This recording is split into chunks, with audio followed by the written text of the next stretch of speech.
Ya. Sí.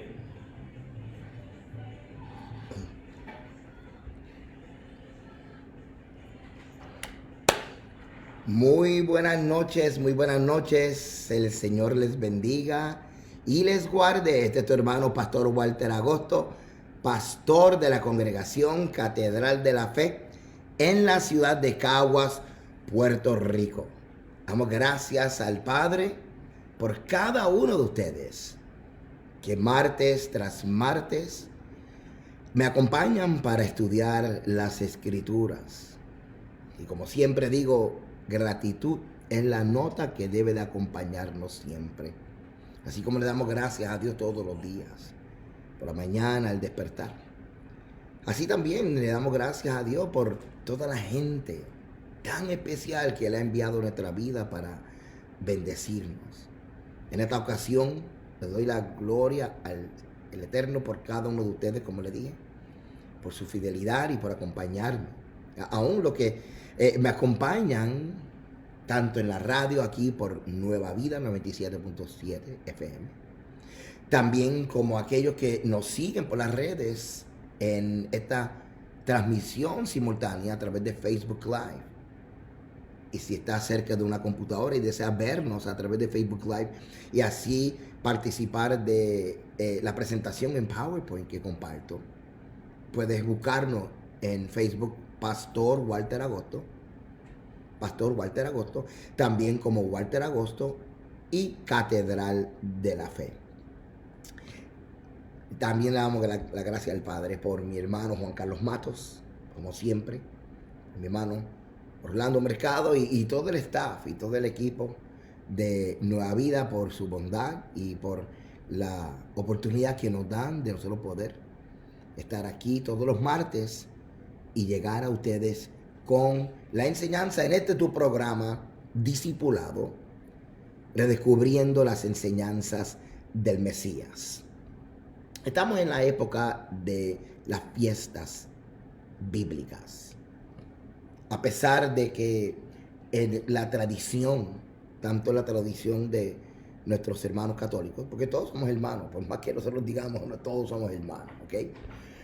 Pues, nuestros hermanos católicos y la gran comunidad de la iglesia cristiana evangélica comparten de una forma u otra el mismo calendario litúrgico, lo que se llama la Semana Santa, que concluyó el domingo.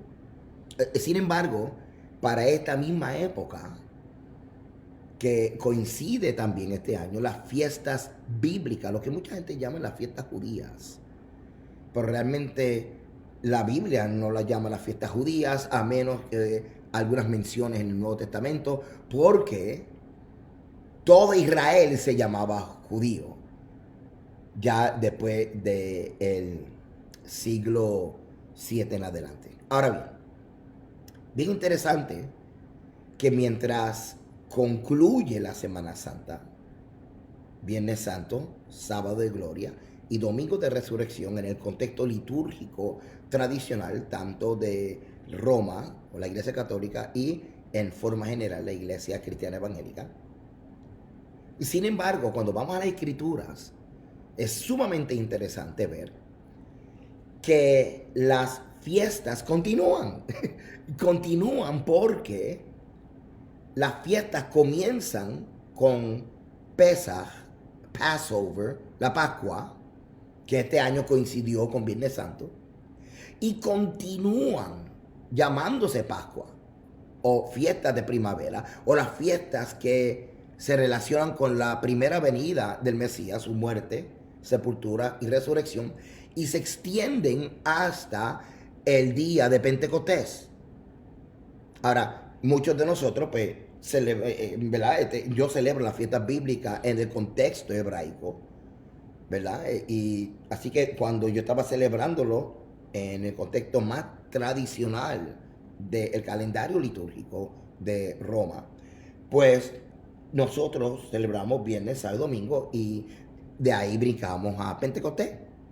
Y no todo el mundo celebraba Pentecostés, hacía mención de Pentecostés. Sin embargo, no hay ningún espacio vacío ni una desconexión entre Pesaj, Paso, Pascua, que en este año cayó Viernes Santo, y Pentecostés.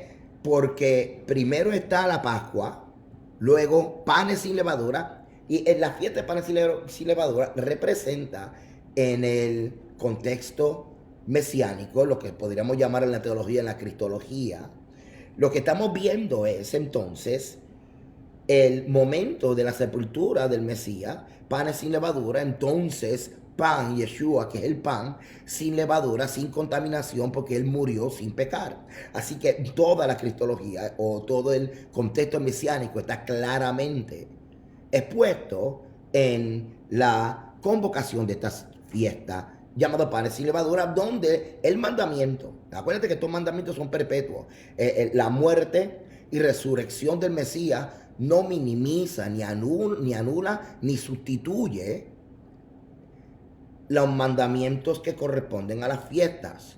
Claro, hay muchos postulados teológicos que proponen que esto es así, pero en este caso, ¿verdad? Con todo el respeto que se merece toda la audiencia de Nueva Vida y toda la audiencia que nos sigue, simplemente el considerar también lo que les voy a enseñar.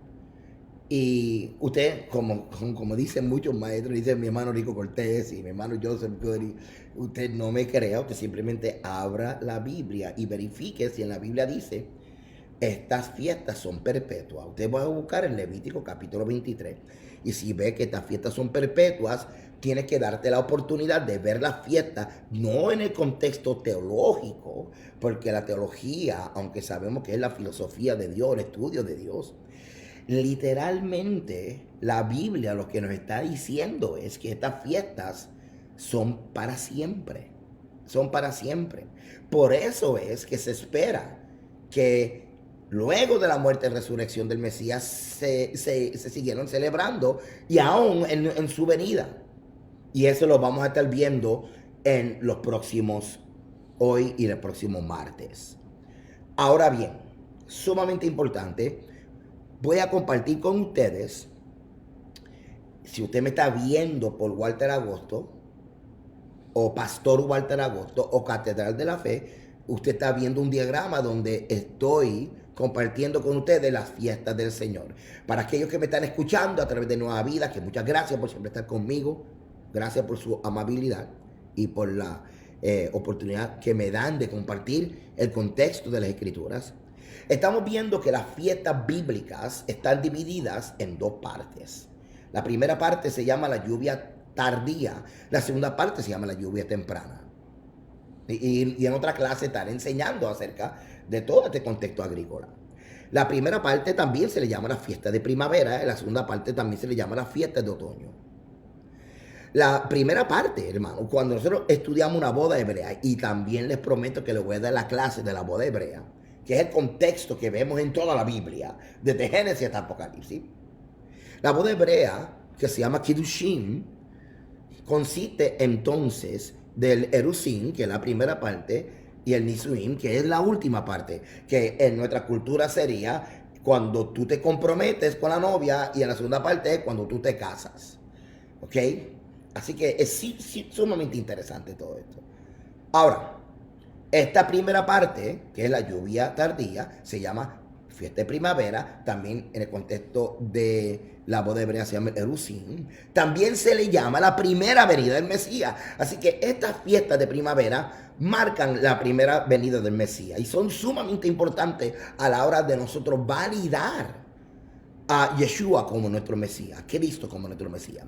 Así que son 4 fiestas. La primera es Pascua, la segunda es panes sin levadura, que son 7 días. Jóvenes, la fiesta de panes sin levadura termina, viéndolo en nuestro calendario gregoriano de Occidente, termina el viernes al caer el sol.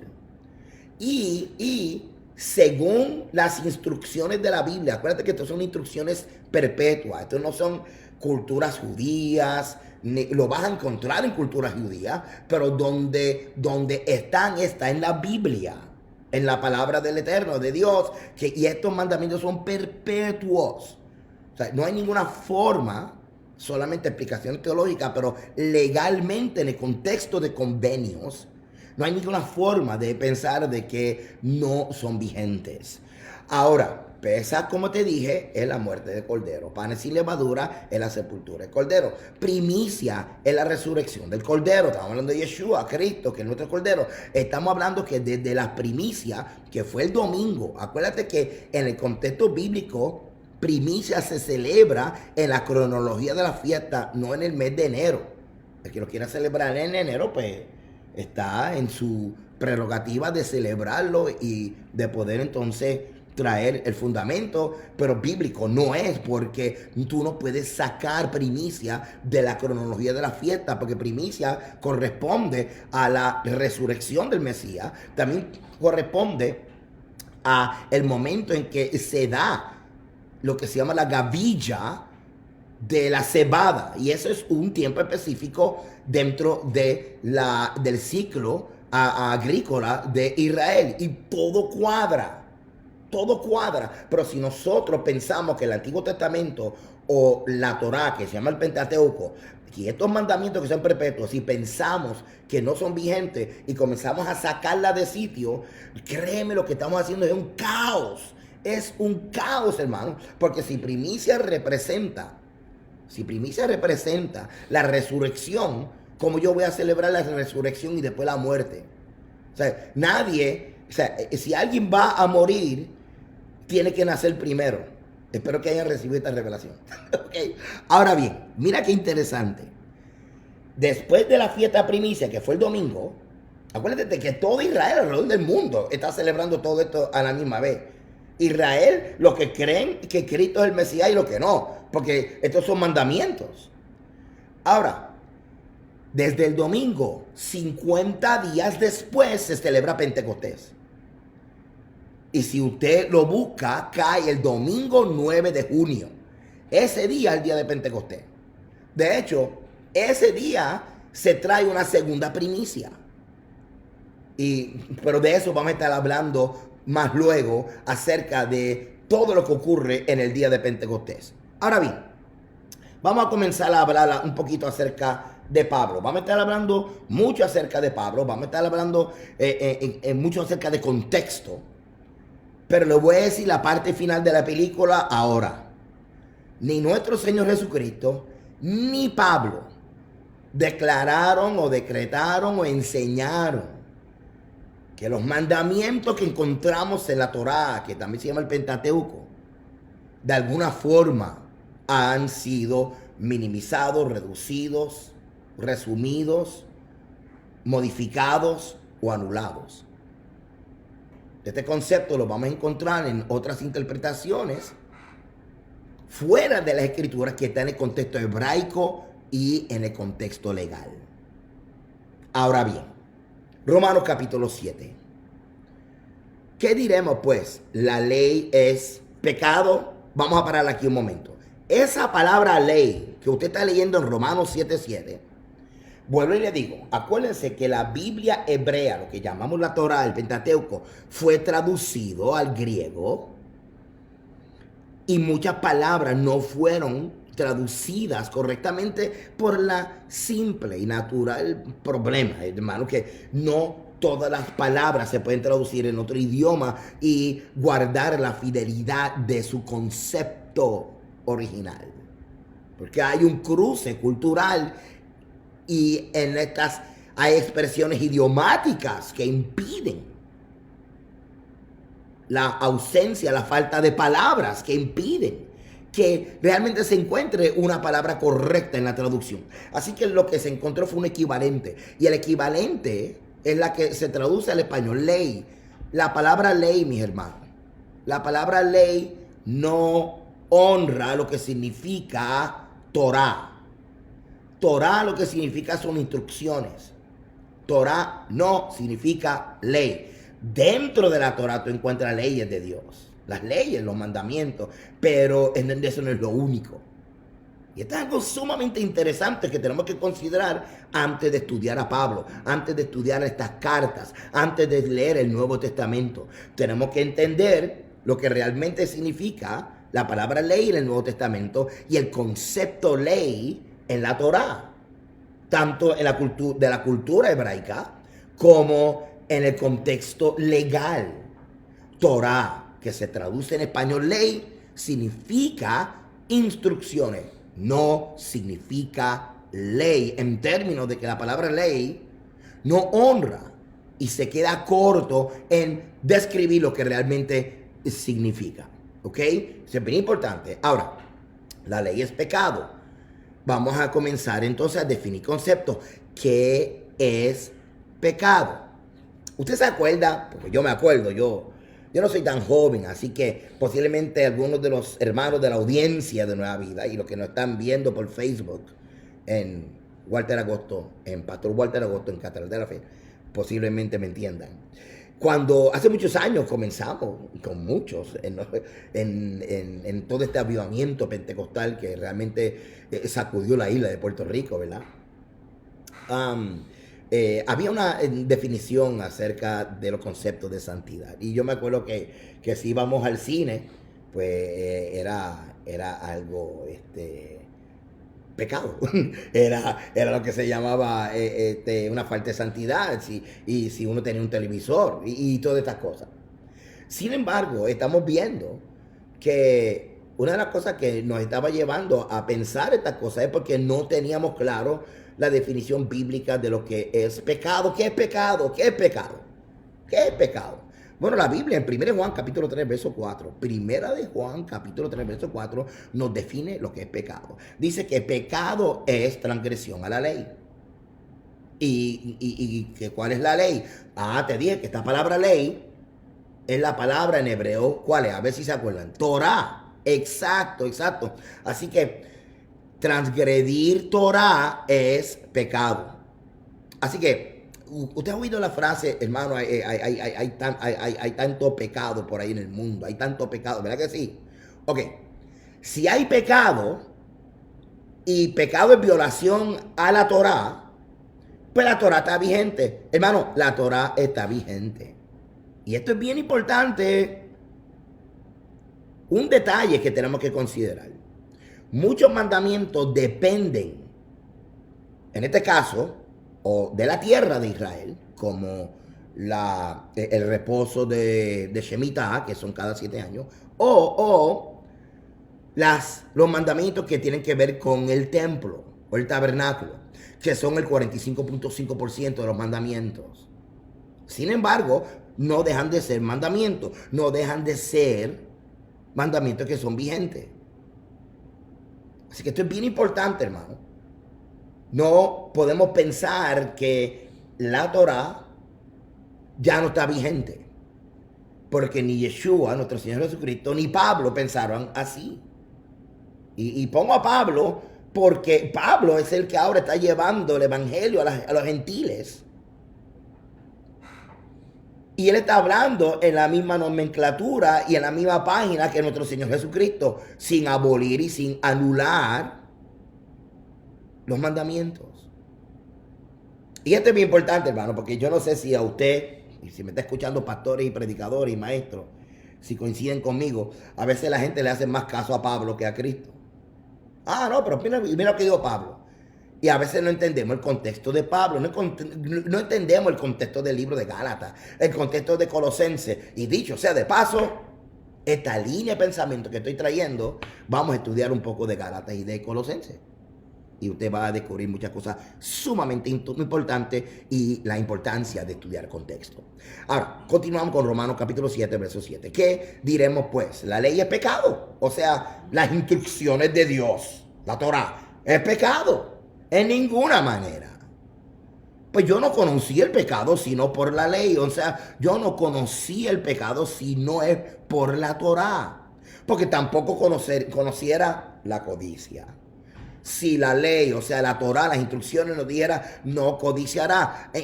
Así que mira qué interesante. Él está diciendo, ve acá, cuando tú y yo leemos las instrucciones de Dios. Y las instrucciones dicen, no codiciarás. Y la persona no sabía que codiciar era pecado. Pues ¿dónde tú lo descubriste? Porque leíste la Biblia, leíste los mandamientos y decías, ay, pero yo no sabía. Yo no sabía. Créeme que tú comienzas a estudiar los mandamientos. Y la gran mayoría, muchos mandamientos tú y yo no lo sabemos. Va a estar el yo no sabía por un tú visité, a ver, yo no sabía. Va a estar el amén y yo no sabía y el perdón. Amén, yo no sabía, perdón. Amén, yo no sabía y perdón. ¿Ok? Pero it's okay. Está bien.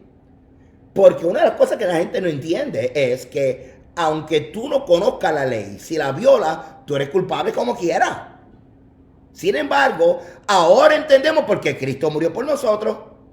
Él murió para quitar la culpa, porque tú y yo estamos violando los mandamientos, pero lo conocíamos. La gran mayoría no lo conocíamos, pero eso no nos eximía de la responsabilidad. Ahora entendemos por qué Cristo murió. Ahora, si tú y yo ahora conocemos que estos mandamientos hay que obedecerlos y seguimos violándolos, sea porque creemos alguna teología que nos diga que no hay que obedecerlo, pues ya hay una situación que nos complica el asunto.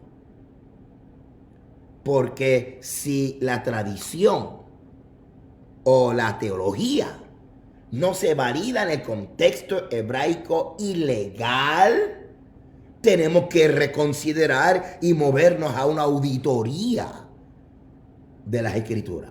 Porque que viva Dios y que sea todo hombre mentiroso. ¿Cuántos dicen amén?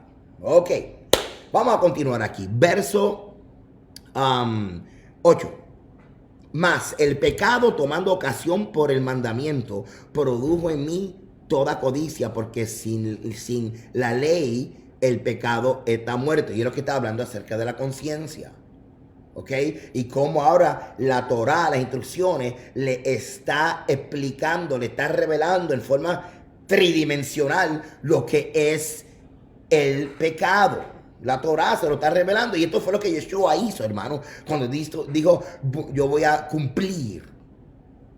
Vine a cumplir la ley. O sea, vengo a explicarlo en su máxima expresión. Verso 9. Y yo sin ley vivía en un tiempo, pero venido el mandamiento, el pecado revivió y yo morí. Claro, porque ahora yo entiendo en qué consiste la muerte espiritual. El hecho de que estoy caminando, violando los mandamientos. Todo esto, hermano, que ahora estoy consciente de algo que yo no estaba consciente, porque ahora la Biblia me enseña que lo que yo estaba haciendo sin yo saber es pecado. Y dice el verso 10, y hallé que el mismo mandamiento que era vida, a mí me resultó para muerte. Entonces, ¿por qué el mismo mandamiento me resultó para muerte? Porque si tú lo estás violando, te resulta para muerte, pero si tú estás obedeciendo, te resulta para vida. Dice en el verso 11, porque el pecado, tomando ocasión por el mandamiento, me engañó y por él me mató. Y a mí me encanta cómo Pablo aquí lo está explicando. Ahora, continuamos. Verso 11. Verso 12, perdón. De manera que la ley a la verdad es santa. Miren esto, este verso 12 es importante, hermano. A la verdad que la ley es santa. ¿Ok? Y el mandamiento santo, justo y bueno. Mira lo que es la ley. Acuérdate que la palabra ley, jóvenes, mis hijos, mis hermanitos, cada vez que tuve esta palabra ley, en general, en el Nuevo Testamento, es la palabra que significa en hebreo Torah, ¿ok? Sumamente importante, ¿ok? Dice que esta Torá, la ley a la verdad es santa. Dice, el mandamiento es santo, justo y bueno. Así que el mandamiento es santo, justo y bueno. No hay que pensar que Cristo vino a darle delete. ¿Ok? Verso 13. Luego lo que es bueno vino a ser muerte para mí.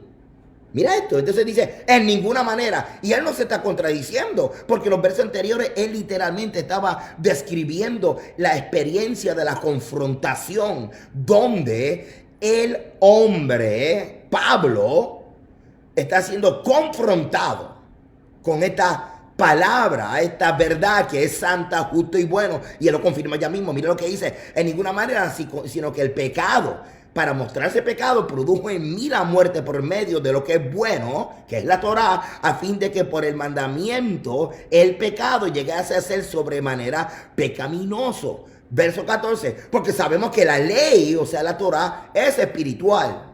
Mas yo soy carnal, vendido al pecado.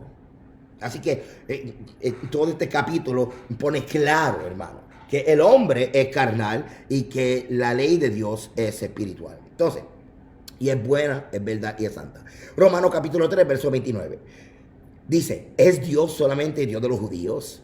¿No es también Dios de los gentiles? Ahora, la pregunta es, ¿quiénes son los gentiles? La semana que viene te voy a explicar quiénes son los gentiles y usted se va a sorprender. Ok, verso 30. Porque Dios es uno y Él justificará por la fe a los de la circuncisión y por medio de la fe a los de la incircuncisión. ¿Ok? Eso es otra forma de decir a los judíos y a los gentiles, ¿ok? Él está diciendo lo mismo. Ahora, dice en el verso 31, luego, por la fe invalidamos la ley, o en otras palabras, por la fe invalidamos la Torá, en ninguna manera, sino confirmamos la ley. Mira eso, confirmamos. O sea que cuando tú y yo obedecemos los mandamientos, eso es un acto de fe. Y nosotros, mientras obedecemos los mandamientos, estamos expresando fe. El que te ve a ti caminando los mandamientos, te ve a ti confirmando la ley de Dios a través de tu obediencia. Y eso es fe. Ok, hermano. Hermano, se me acabó el tiempo. Se me acabó el tiempo.